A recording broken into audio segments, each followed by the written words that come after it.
Today, FTX files for bankruptcy protection. Sam Bankman-Fried steps down as CEO and apologizes for his role in the company's collapse. And John Wu of Ava Labs discusses the bankruptcy's impact on the crypto industry.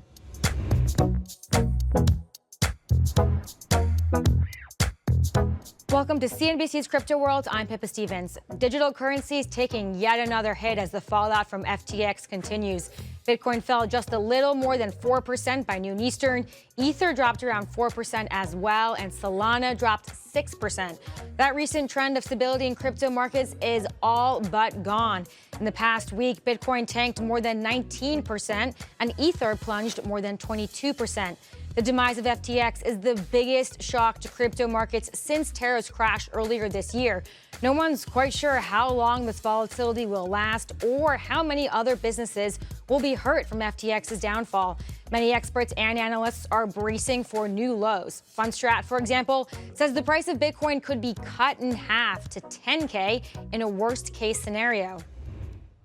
Okay, let's get right to today's breaking news. Crypto platform FTX filing for bankruptcy protection in the U.S. today, and the exchange's CEO, Sam Bankman-Fried, is stepping down.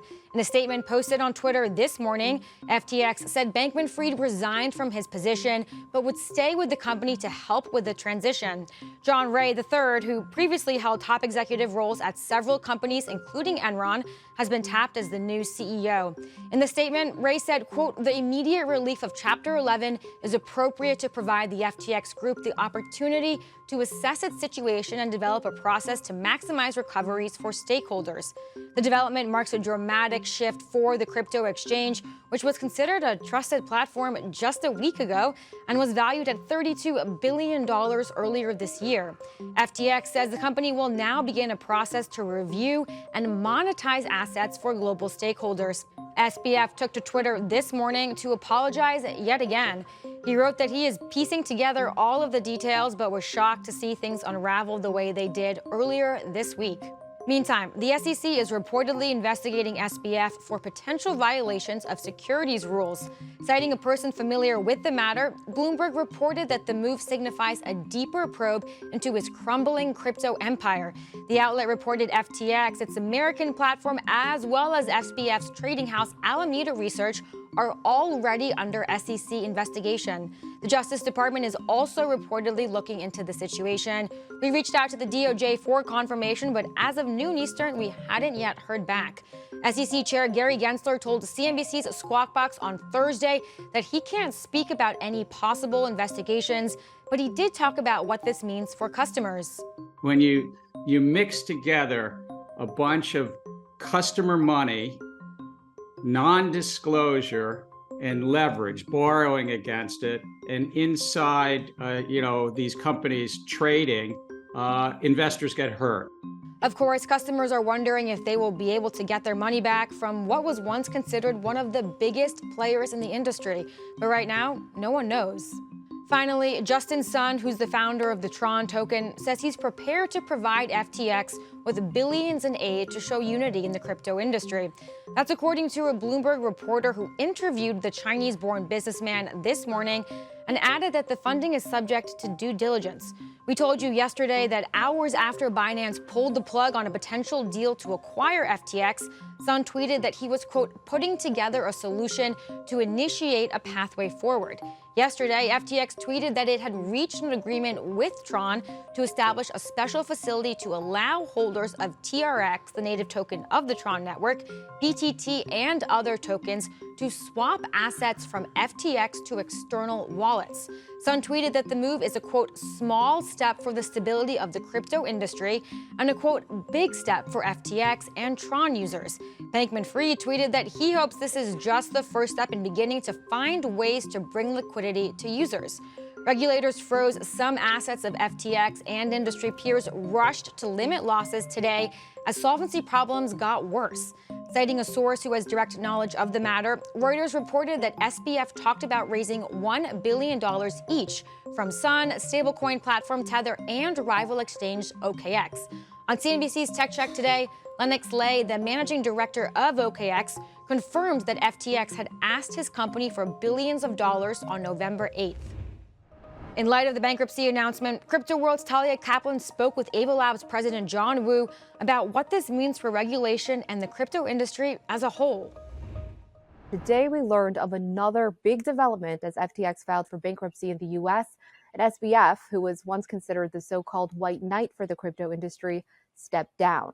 What do you make of the sell-off that's unfolding right now in response to all the chaos? I think it's going to continue for some time. There is still a lot of uncertainty that is out there, exactly where the holes need to be plugged. You know, the rumors are there's $10 billion hole at Alameda, but we don't really know who all the counterparties are. Frankly, the hope is a lot of that was Sam's own money so that there's less casualties in the ecosystem. We will see. So because of that uncertainty, you will see this play out for some period of time. And, you know, I've seen this play out in traditional finance. Lehman took a long time for people to get back into the markets and to find out where all the issues and the details were. Even, you know, before they found out about the bankruptcy, it took a long time for this all to play out. We're still in discovery of just how bad things are. That's exactly it. And you mentioned uncertainty. Well, FTX was one of the biggest players in the industry, but its rapid collapse this week left customers wondering if they'll ever see their money again. Right now, it isn't clear how long it might take customers to get their money back or if they ever will. What do you think the big takeaway is here? There's two things. One, most likely from the numbers I'm seeing and from my position, someone in the ecosystem and guessing what the leverage and what the issues were, my guess is we're talking about 10 cents on the dollar, frankly. Not much, if any. It's unfortunate. Now, a second thing is a lot of people have mentioned that this is one of those things where at least it's just institutions because FTX and Alameda serve institutions. But I think people forget, and I lived through Lehman back in the day as a traditional finance person, and there are individual travesty going on. There's a lot of travesty going on at individuals, families, employees of the place. People put money into the system indirectly and directly. Indirectly meaning there were people who trusted the whole capital markets of crypto. And now they've lost a lot of that trust on the retail side. So indirectly, they've been affected. But I remember Lehman, there were people who put all of their bonuses back into Lehman stock. And then when it happened, it seemed like it happened all overnight. And you have families who lost their life savings. There are similar situations here. And I think those are the people that we should think about and try to support as much as possible. Absolutely. So where do we go from here? I mean, do you think this latest development propels regulators to potentially move quicker? I think regulation was coming regardless. And now, like you said, Talia, it will come really quickly. 2023, I think, is going to be a year when regulators, and hopefully they listen to the people in the ecosystem of crypto and figure out good and proper regulation. On the regulation point, no doubt is going to come faster. I think, ironically, Talia, you know, there's a view that even bad regulation, hopefully it's not bad regulation, but even bad regulation is better than no regulation. Because when you take that uncertainty away, hopefully more of these firms can actually operate in the US. You know, you think about the strongest firms in the ecosystem or in the space of the asset class, it's usually the firms that are domiciled in the US. You know, Coinbase, Ava Labs, all these firms that are functioning out of the US and US companies, they already comply with a lot of the US rules. So a lot of the issues we have seen this year, including what's unfolding now with FTX, has been from centralized finance. So is the future now in DeFi, at least until we get some sort of regulation that puts guardrails on these businesses? I mean, do you think the industry will stagnate potentially until there are hard and fast rules? I think that's a very insightful question, because from people who are in the ecosystem and people who cover the ecosystem like you do, you look at it and say, well, this is all about trust, and decentralized systems in traditional finance or in crypto have lost all of that trust. So let's rely on the code. And the decentralized finance systems so far have done everything the right way because the logic's embedded in the code. There have been no halting of withdrawals at these dApps, etc. So, but unfortunately, Talia, I think that's a small group of people. The reality is there are more people who don't understand the decentralized finance world that are going to conflate the whole thing as one. And therefore, it may have more issues with getting a proper decentralized finance system up sooner. But for me and you and people who are in the industry building and people who really understand the industry, I think that's exactly how they look at it, that decentralized finance is the solution.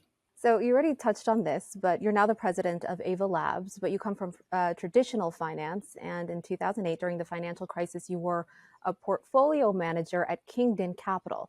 So Fortune categorized the current turmoil as a Lehman event, as you did, with a dash of Bernie Madoff. Do you agree with that categorization? I mean, working in TradFi in 2008, you saw firsthand how the implosion of Lehman Brothers impacted people and their families. Do you see that happening here in this situation with FTX?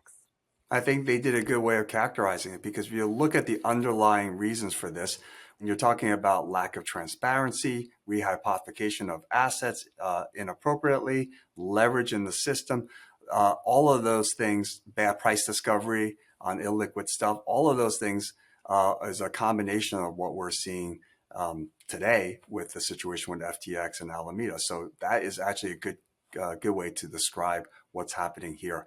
And unfortunately, I think we have to remember that all of that has a lot to do with unfortunate bad human nature and not necessarily the systems in the building that's happening in the technology. So Michael Novogratz, Galaxy Digital CEO, spoke with CNBC's Tech Check late this morning and said the situation is, quote, bad for the system, given the whole system is built on trust, and calls it a setback. He also reiterated that the FTX fallout reminds him of the Theranos controversy. Do you agree with that? Yeah, I actually spoke to him about that. I think he mentioned that when he looked at Elizabeth Holmes in her eyes, you can never tell. What he said to me was, it's really hard to decipher if a person is a really good liar. And either people lie or they don't. And if they are liars, they will be able to fool people. That's the same thing I heard with Bernie Madoff. No one really could have figured it out. It's hard to figure this out when they are just really liars and bad people, I guess. But I think it's important to remember, though, that it was more than those players, more than Elizabeth Holmes, more than Elizabeth Madoff. There's Bernie Ebbers from WorldCom, and then you had the Adelphia cable situation back in the early 2000s. It is, unfortunately, human nature, and this time it's playing itself out in crypto. So what do you think needs to happen next to restore the trust of crypto investors, especially given that one of the most trusted crypto personalities and businesses let them down, really? And, is the idea of the crypto white knight officially over now? So I think the trust being pushed out, like Mike Novogratz said, is definitely true from what I call the demand side investors coming into the market, as well as from the regulators. So I'll break that up from what I call the building side. The building is people who got into this business to create a better infrastructure so that 2008 would never happen again. The builders are going to continue to build. Enterprises like financial services firms, large banks are still going to use the technology. So I think the trust in the asset class has been significantly damaged. The trust in the technology, though, is still there. Okay, that's all for Crypto World this week, and what a week it's been. We'll see you back here on Monday.